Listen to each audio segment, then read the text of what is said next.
ಕಾಂಗ್ರೆಸ್ ಪಕ್ಷದ ಶಾಸಕರ ರೆಸಾರ್ಟ್ ವಾಸ್ತವ್ಯ ವಿಚಾರಕ್ಕೆ ಸಂಬಂಧಪಟ್ಟಂತೆ ಲೋಕಸಭಾ ಚುನಾವಣೆ ಸಿದ್ಧತೆಗಾಗಿ ರೆಸಾರ್ಟ್ಗೆ ಕೈ ಪಡೆ ಹೋಗಿದ್ದು ಸಿದ್ಧತೆ ಬಗ್ಗೆ ಶಾಸಕರಿಗೆ ಸಿದ್ದರಾಮಯ್ಯ ಪಾಠ ಮಾಡಲಿದ್ದಾರೆ. ಬಿಜೆಪಿ ಆಪರೇಷನ್ ಕಮಲ ಸರ್ಕಾರ ರಚನೆಗಲ್ಲ, ಬದಲಿಗೆ ಲೋಕಸಭೆ ಸೀಟು ಹೆಚ್ಚಿಸಿಕೊಳ್ಳಲೆಂಬ ಮಾಹಿತಿಗೆ ಸಂಬಂಧಪಟ್ಟಂತೆ ಬಿಜೆಪಿ ತಂತ್ರದ ಬಗ್ಗೆ ಸಿದ್ದರಾಮಯ್ಯ ಮಾಹಿತಿ ಪಡೆದಿದ್ದು, ಬೆಳಗಾವಿ, ಬಳ್ಳಾರಿ, ಕಲಬುರಗಿ, ಬೀದರ್ ಕ್ಷೇತ್ರಗಳು ಈ ಲೋಕಸಭಾ ಕ್ಷೇತ್ರವನ್ನ ಬಿಜೆಪಿ ಟಾರ್ಗೆಟ್ ಮಾಡ್ತಾ ಇದ್ದು, ಟಿವಿ9ನಿಂದ ಬ್ಯಾನ್ ಆದ ಕೈ ಶಾಸಕನಿಗೆ ಟಿಕೆಟ್ ಆಫರ್ ಅನ್ನು ಕೂಡ ಕೊಡಲಾಗಿದೆ. ಶಾಸಕ ನಾಗೇಂದ್ರ ಸಹೋದರನಿಗೆ ಬಳ್ಳಾರಿ ಟಿಕೆಟ್ ಆಫರ್ ಅನ್ನು ನೀಡಲಾಗಿದ್ದು, ಡಾಕ್ಟರ್ ಉಮೇಶ್ ಜಾಧವ್ ಬಳಸಿಕೊಂಡು ಬೀದರ್ ಕ್ಷೇತ್ರ, ಕಲಬುರಗಿ ಲೋಕಸಭಾ ಕ್ಷೇತ್ರಗಳಲ್ಲಿ ಗೆಲ್ಲೋದಕ್ಕೆ ತೀರ್ಮಾನವನ್ನ ಕೈಗೊಂಡಿದೆ ಅನ್ನುವಂತಹ ಮಾಹಿತಿ ಲಭ್ಯವಾಗಿದ್ದು, ಹೀಗಾಗಿ ಬಿಜೆಪಿಯಿಂದ ಆಪರೇಷನ್ ಕಮಲದ ಬಗ್ಗೆ ಮಾಜಿ ಸಿಎಂ ಸಿದ್ದರಾಮಯ್ಯಗೆ ಮಾಹಿತಿ ಸಿಕ್ಕ ಹಿನ್ನೆಲೆಯಲ್ಲಿ ಕಾಂಗ್ರೆಸ್ ಶಾಸಕರಿಗೆ ಮಾಜಿ ಸಿಎಂ ಸಿದ್ದರಾಮಯ್ಯ ಪಾಠ ಮಾಡಿದ್ದು, ಲೋಕಸಭಾ ಚುನಾವಣೆಗೆ ತಯಾರಿಗೆ ಸಂಬಂಧಪಟ್ಟಂತೆ ರೆಸಾರ್ಟ್ನಲ್ಲಿ ಶಾಸಕರಿಗೆ ಮಾಜಿ ಸಿಎಂ ಸಿದ್ದರಾಮಯ್ಯ ಪಾಠ ಮಾಡಲಿದ್ದಾರೆ. ಕಾಂಗ್ರೆಸ್ ಪಕ್ಷದ ಶಾಸಕರ ರೆಸಾರ್ಟ್ ವಾಸ್ತವ್ಯ ವಿಚಾರಕ್ಕೆ ಸಂಬಂಧಪಟ್ಟಂತೆ ಲೋಕಸಭಾ ಚುನಾವಣಾ ಸಿದ್ಧತೆಗಾಗಿ ರೆಸಾರ್ಟ್ಗೆ ಕೈ ಪಡೆ ಹೋಗಿದ್ದು, ಸಿದ್ಧತೆ ಬಗ್ಗೆ ಶಾಸಕರಿಗೆ ಸಿದ್ದರಾಮಯ್ಯ ಪಾಠ ಮಾಡಲಿದ್ದಾರೆ. ಇನ್ನು ಬಿಜೆಪಿ ಆಪರೇಷನ್ ಕಮಲ ಸರ್ಕಾರ ರಚನೆಗಲ್ಲ, ಬದಲಿಗೆ ಲೋಕಸಭೆ ಸೀಟು ಹೆಚ್ಚಿಸಿಕೊಳ್ಳಲು ಅನ್ನುವಂತಹ ಮಾಹಿತಿಯ ಹಿನ್ನೆಲೆಯಲ್ಲಿ ಬಿಜೆಪಿ ತಂತ್ರದ ಬಗ್ಗೆ ಈಗ ಸಿದ್ದರಾಮಯ್ಯಗೆ ಸಂಪೂರ್ಣ ಮಾಹಿತಿ ಸಿಕ್ಕಿದ್ದು, ಈ ಸಂಬಂಧ ಕಾಂಗ್ರೆಸ್ ಕೂಡ ಈಗ ಲೋಕಸಭೆ ತಯಾರಿಗೆ ಪಾಠ ಮಾಡೋದಕ್ಕೆ ಮಾಜಿ ಸಿಎಂ ಸಿದ್ದರಾಮಯ್ಯ ಈಗ ರೆಸಾರ್ಟ್ನಲ್ಲಿ ಶಾಸಕರಿಗೆ ಪಾಠ ಮಾಡೋದಕ್ಕೆ ಮುಂದಾಗಿದ್ದಾರೆ.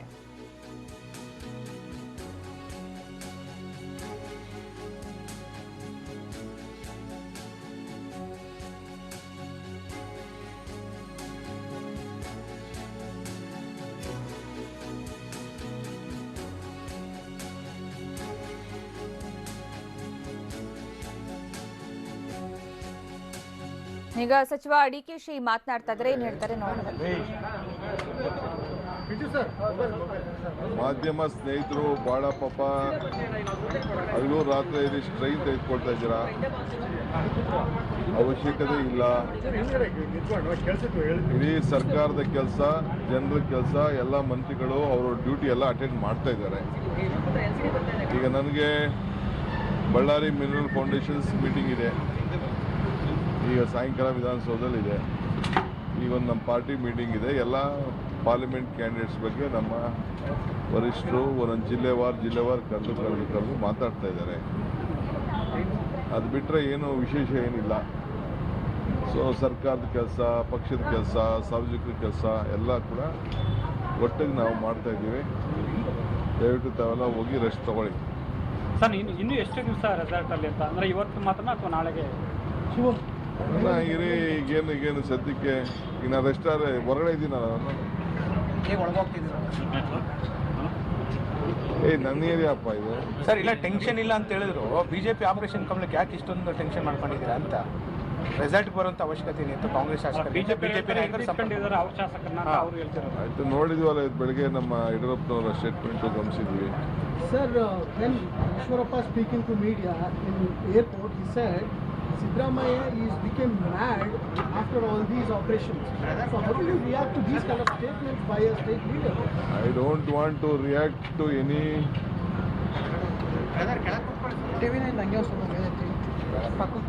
incapable, inefficient. It is not authorized.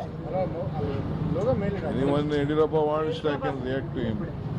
I doesn't want to react to all this accusing any of our leaders.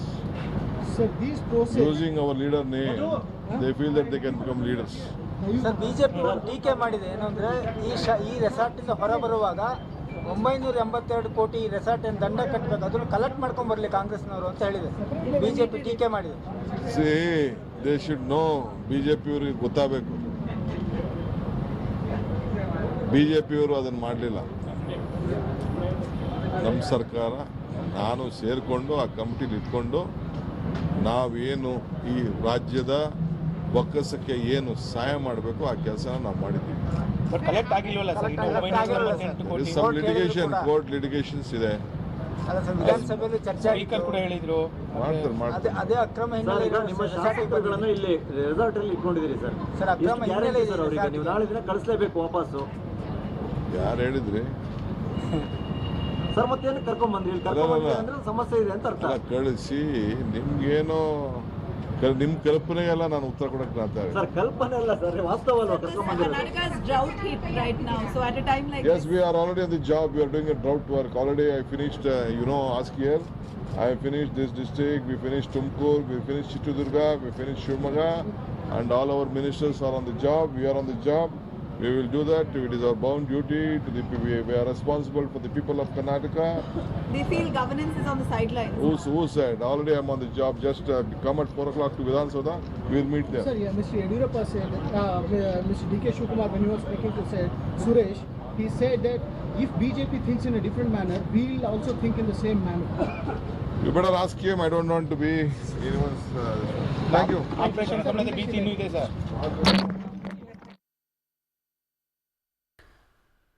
ಇದು ಸಚಿವ ಡಿಕೆಶಿ ಪ್ರತಿಕ್ರಿಯೆ ಕೊಟ್ಟಿರೋದು ಈ ವಿಚಾರಕ್ಕೆ. ಕಾಂಗ್ರೆಸ್ ಶಾಸಕರ ವಾಸ್ತವ್ಯಕ್ಕೆ ಸಂಬಂಧಪಟ್ಟಂತೆ ಅವರನ್ನ ಪ್ರಶ್ನೆ ಮಾಡಿದಂತಹ ಸಂದರ್ಭದಲ್ಲಿ ಮೊದಲಿಗೆ ಅವರು ಇದು ನನ್ನ ಏರಿಯಾ ಅನ್ನುವಂತಹ ಮಾತಿಂದ ಶುರು ಮಾಡಿದ್ರು. ಇದು ಅಂದರೆ ಈ ಕೆಲವು ಆರೋಪಗಳಿಗೆ ಕೆಲವು ಪ್ರಶ್ನೆಗಳಿಗೆ ಉತ್ತರ ಕೊಡೋದಕ್ಕೂ ಕೂಡ ಅವರು ನಿರಾಕರಿಸಿದ್ರು. ಒಟ್ಟಾರೆ ರೆಸಾರ್ಟ್ನಲ್ಲಿ ಕಾಂಗ್ರೆಸ್ ಶಾಸಕರ ವಾಸ್ತವ್ಯಕ್ಕೆ ಸಂಬಂಧಪಟ್ಟಂತೆ ಲೋಕಸಭೆ ಚುನಾವಣೆಯ ತಯಾರಿಗೆ ಸಂಬಂಧಪಟ್ಟಂತೆ ನಮ್ಮ ಪಕ್ಷದ ಶಾಸಕರ ಜೊತೆ ನಾವು ಮಾತುಕತೆ ನಡೆಸ್ತೀವಿ, ಅದರಲ್ಲೇನು ತಪ್ಪು ಅನ್ನುವ ರೀತಿಯಲ್ಲಿ ಮಾತನಾಡಿದ್ರು. ಹಾಗೆ ಬಿಜೆಪಿಯ ಕೆಲವೊಂದು ವ್ಯಂಗ್ಯಗಳಿಗೆ ಆರೋಪಗಳಿಗೆ ಯಾವುದಕ್ಕೂ ಕೂಡ ನಾವು ಪ್ರತಿಕ್ರಿಯೆ ಕೊಡೋದಿಲ್ಲ ಅನ್ನುವಂತಹ ಮಾತನ್ನ ಕೂಡ ಹೇಳಿದ್ರು. ಇನ್ನು ಮಾಜಿ ಸಿಎಂ ಸಿದ್ದರಾಮಯ್ಯ ವಿರುದ್ಧ ಮಾಡಿರುವಂತಹ ಕೆಸಿ ಈಶ್ವರಪ್ಪ ಮಾಡಿರುವಂತಹ ಆರೋಪಕ್ಕೆ ಸಂಬಂಧಪಟ್ಟಂತೆ ಕೂಡ ಅವರು ಪ್ರತಿಕ್ರಿಯೆ ಕೊಡೋದಕ್ಕೆ ನಿರಾಕರಿಸಿದ್ರು. ಹಾಗೆ ಸರ್ಕಾರದ ಕೆಲಸ ಹಿನ್ನಡೆ ಆಗ್ತಾ ಇದೆ ಅಲ್ವಾ ಅನ್ನುವಂತಹ ಪ್ರಶ್ನೆಗೂ ಕೂಡ ಯಾರು ಹೇಳಿದ್ದು, ಈಗ ವಿಧಾನಸಭೆಗೆ ಬನ್ನಿ 4 ಗಂಟೆಗೆ ಸರ್ಕಾರದ ಕೆಲಸ ಯಥಾಪ್ರಕಾರ ನಡೀತಾ ಇದೆ ಅನ್ನುವ ರೀತಿಯ ಉತ್ತರವನ್ನ ಕೊಟ್ಟರು. ಇದು ಸಚಿವ ಡಿಕೆಶಿ ಸುದ್ದಿಗೋಷ್ಠಿಯಲ್ಲಿ ಮಾತನಾಡಿರೋದು. ಸಾಕಷ್ಟು ಪ್ರಶ್ನೆಗಳಾಗಿಯೇ ಉಳಿದಿದೆ, ಅದಕ್ಕೆ ಇನ್ನೂ ಕೂಡ ಉತ್ತರ ಸಿಕ್ಕಿಲ್ಲ.